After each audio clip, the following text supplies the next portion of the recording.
বিসমিল্লাহির রহমানির রহিম। আসসালামু আলাইকুম সকলকে। আজকে আমরা আঁকবো খুব সহজে একটা ভুট্টা।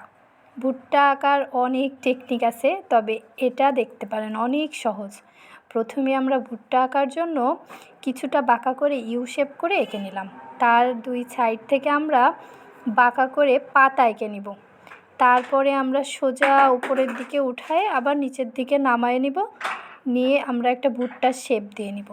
তারপরে আমরা সুন্দর করে ভিতরে দাগ দিয়ে দিচ্ছি, কারণ ভুট্টার ভিতরে যে দানাগুলা থাকে সেগুলাকে বোঝানোর জন্য।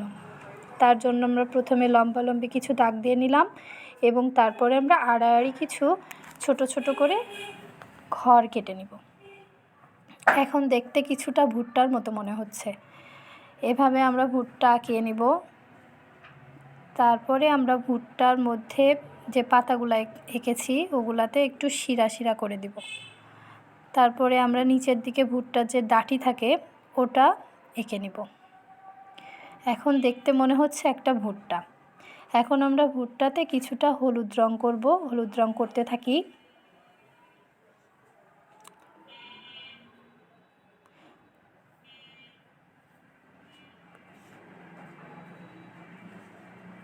এভাবে আমরা ভুট্টাটাতে হলুদ রং করে নিলাম। তারপরে আমরা যে পাতাগুলো এঁকেছি ওগুলাতে সবুজ রং করে নিব।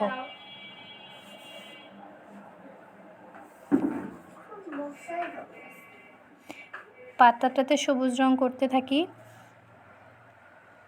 এভাবে আমরা কিছুটা সবুজ রং করে নিলাম। পাতাটাতে সবুজ রং করা শেষ হয়ে গেছে।